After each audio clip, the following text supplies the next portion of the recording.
Coming to you from an undisclosed location, somewhere deep in the heart of the Santa Monica Mountains, I am your intrepid host, L.A. Marzulli. Thanks for joining us here. We're going to be talking about the Shroud of Turin. I call it God's calling card.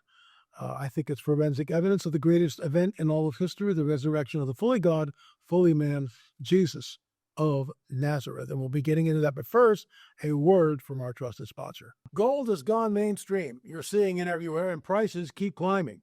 Every day, more and more Americans are catching on to the power of gold. But how do you actually take advantage of it?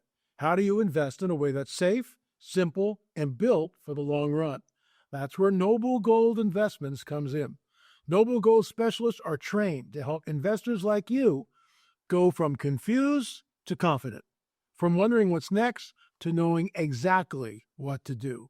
Whether you're looking to roll over an old 401k into a gold IRA, or you want physical coins and bars delivered right to your home, Noble Gold makes the process simple, safe, and stress-free. You'll get step-by-step guidance, transparent pricing, and U.S.-based service from a team that's handled over $2.5 billion in precious metal transactions. With Noble Gold Investments, protecting and growing your wealth isn't just their job, it's their commitment. Visit noblegoldinvestments.com today to claim your free wealth protection kit.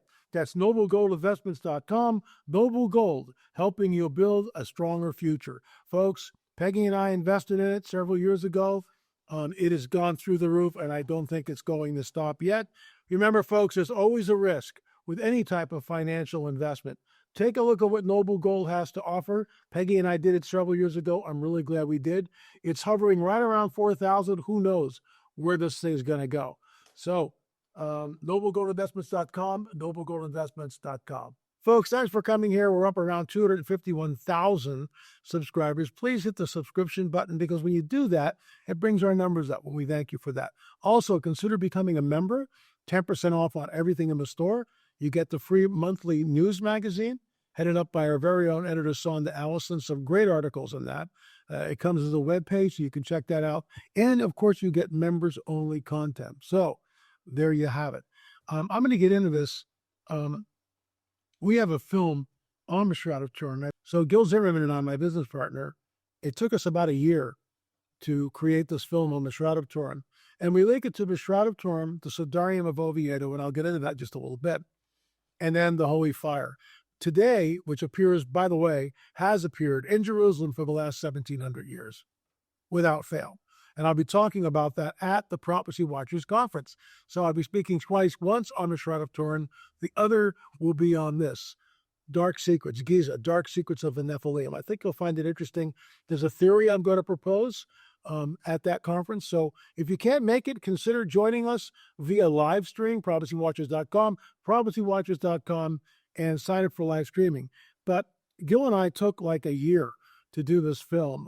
It was arduous. So when you look at the shroud, let's say from 6 feet away, this is what you see. You see a very faint outline of a man. That's what you see. You can make out the head and the torso, the arms are crossed. You can see that there. But in 1898, and we talk about this in our film, Secunda Pia took the very first photograph of the shroud. This is what he saw. How is that possible? How? And no one has ever been able to show us how it was done.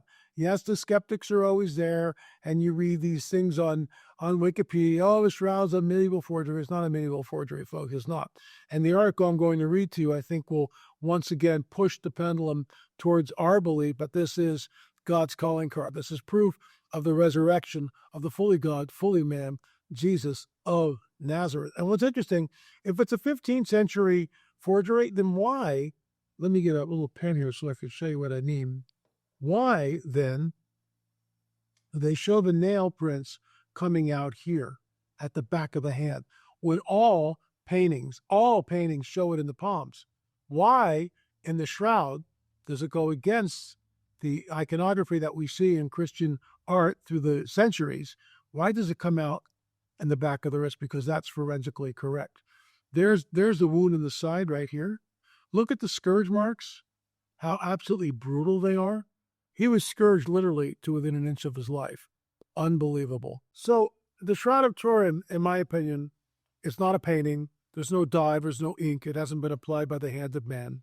Debunkers have never been able to debunk it.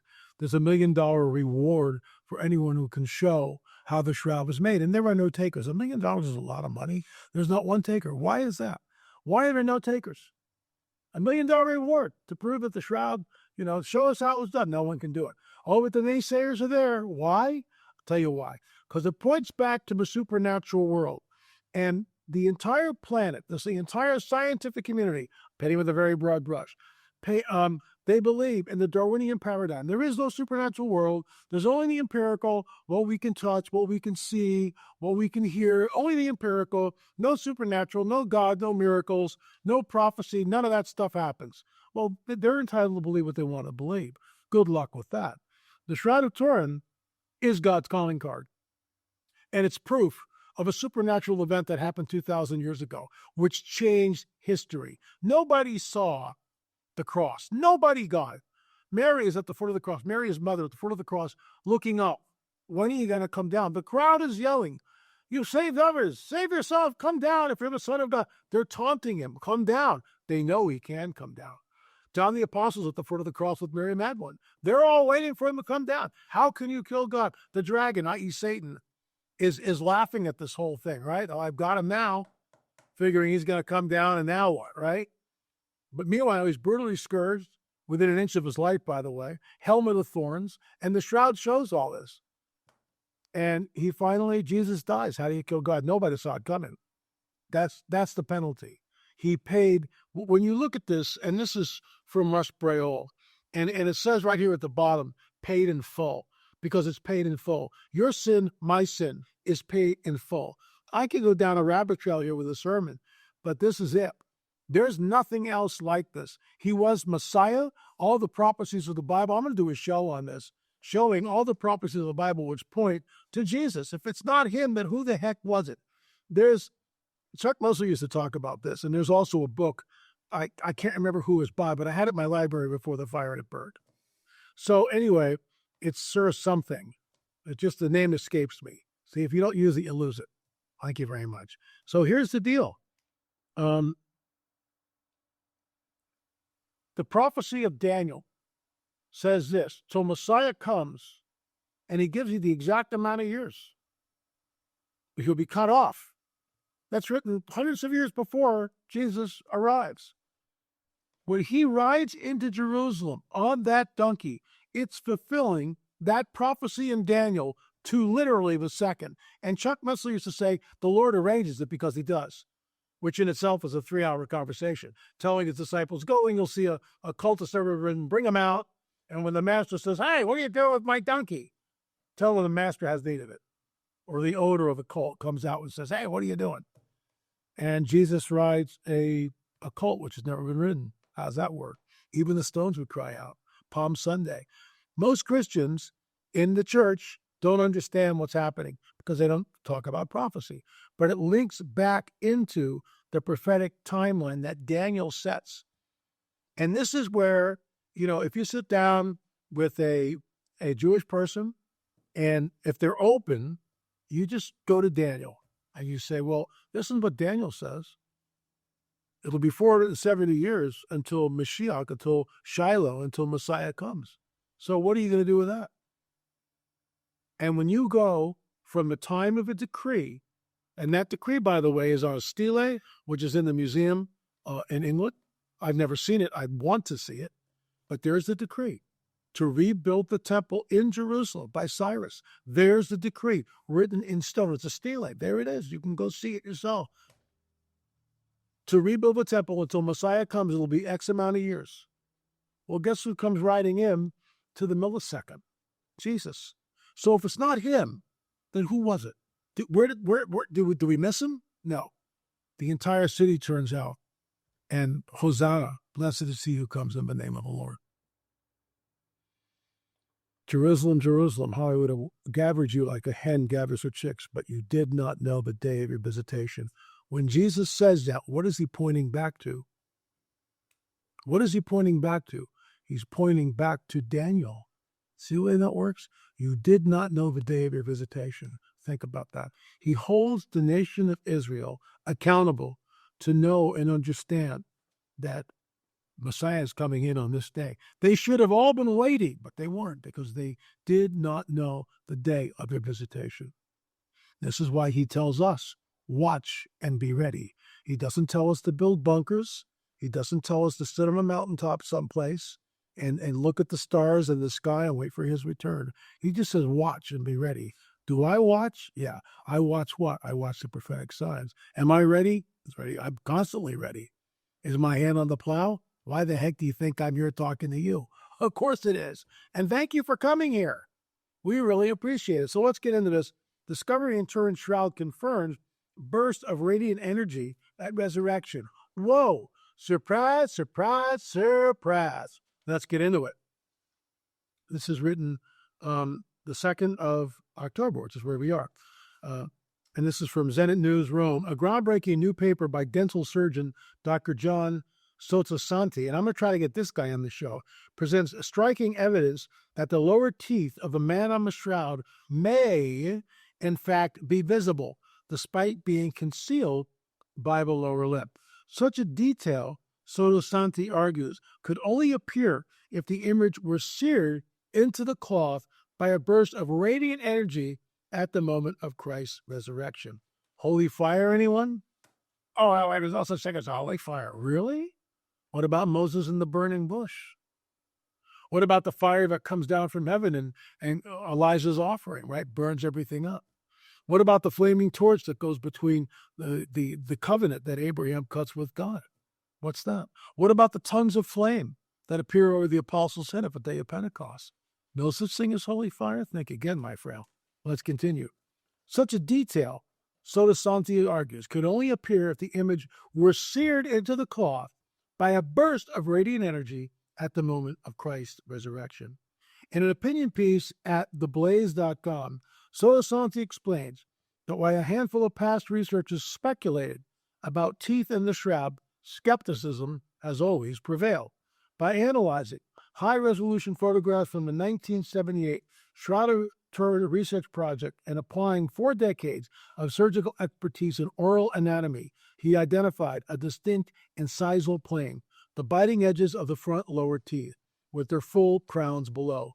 No comparable evidence was found for the upper teeth, likely hidden by the mustache and the lip. I want to give our thanks to the Shroud of Turin research project.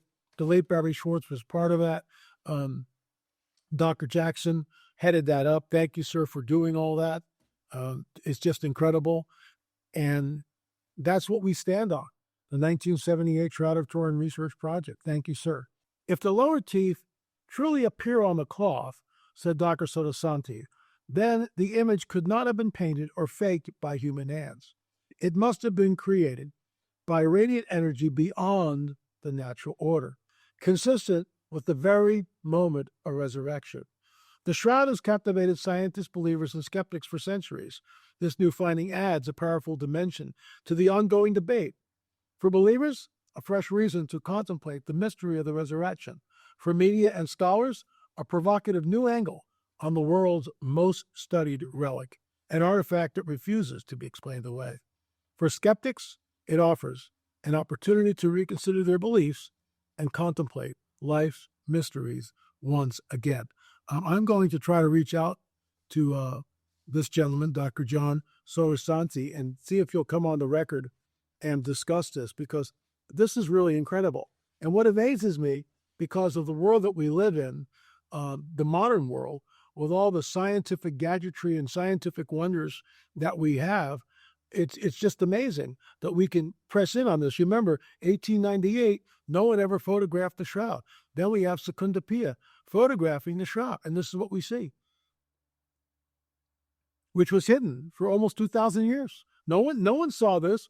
It's a picture. Secunda Pia took the picture of this, the man on the shroud, and this is what he sees.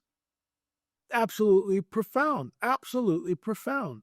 It's incredible. In fact, in our film, we talk about this. So look at this. That is the face on the shroud that Secunda Pia saw. So when he went in to develop the film, he thought he was going to see a negative. What he saw was a positive image. That's the man. That's Jesus. Look at the helmet of thorns. It's forensically correct in every way. Before I close, I want to just tie one more piece of evidence together. And we talk about this in our film, Holy Shroud, Holy Fire.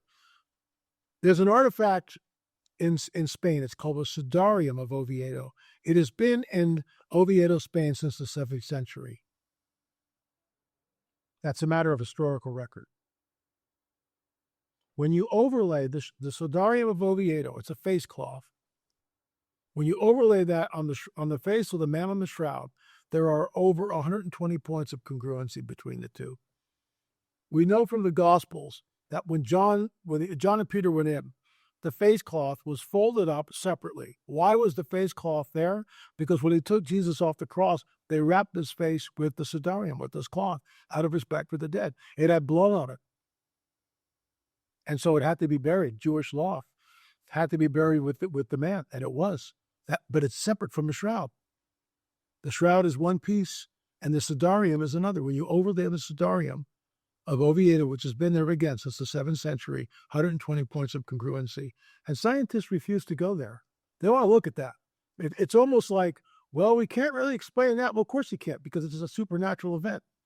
The Shroud of Turin is a supernatural event, and the scientific community does not like the supernatural. End of story. There is no supernatural. There is no God of the Bible. There are no miracles, right? It's all Darwinism. We just evolved over billions and billions of years of mindless evolution, really?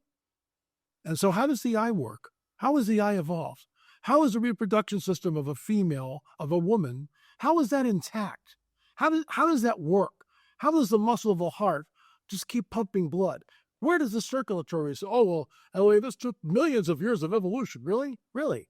So what came first, chicken or the egg? You have to have more faith to believe in evolution than to believe in the God-man Jesus of Nazareth.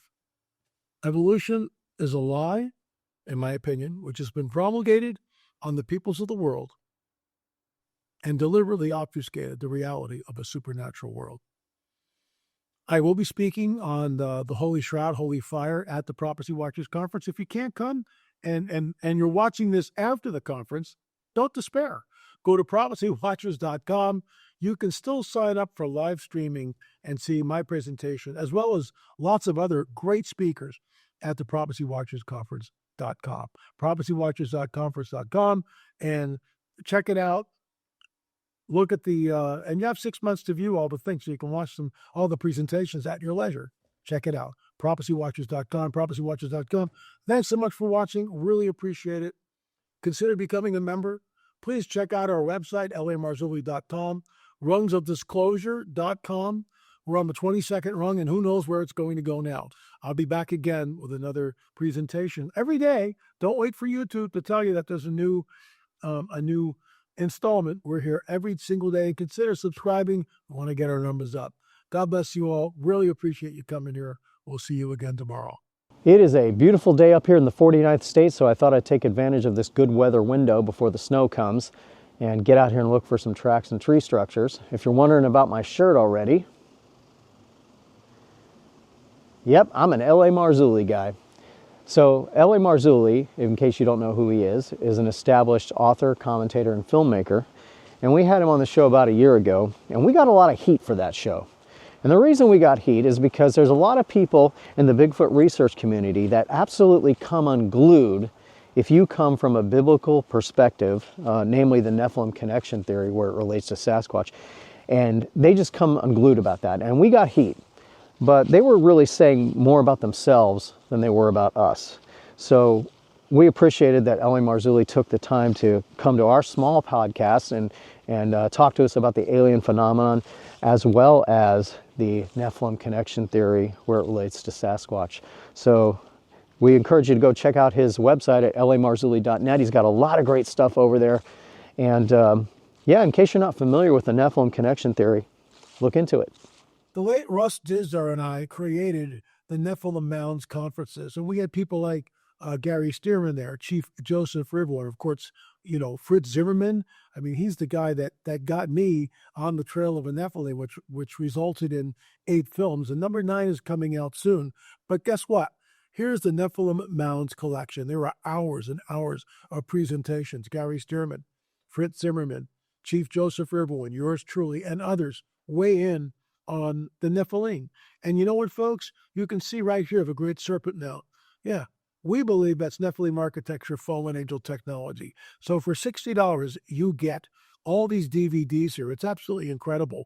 There are 11 discs in this set, plus a bonus DVD, Watches 6, The Secret Cosmic War. This is when we went to Peru. And with our guide, Brian Forrester, we learned and ventured to what we believe is fallen angel technology, Nephilim architecture, and it's pre-flood. Go to lamarzulli.com, lamarzulli.com. What are you waiting for? Avail yourself. There's so much teaching, so much good stuff in this 11-disc set. Plus, you get the bonus DVD. Thanks so much. We'll see you soon.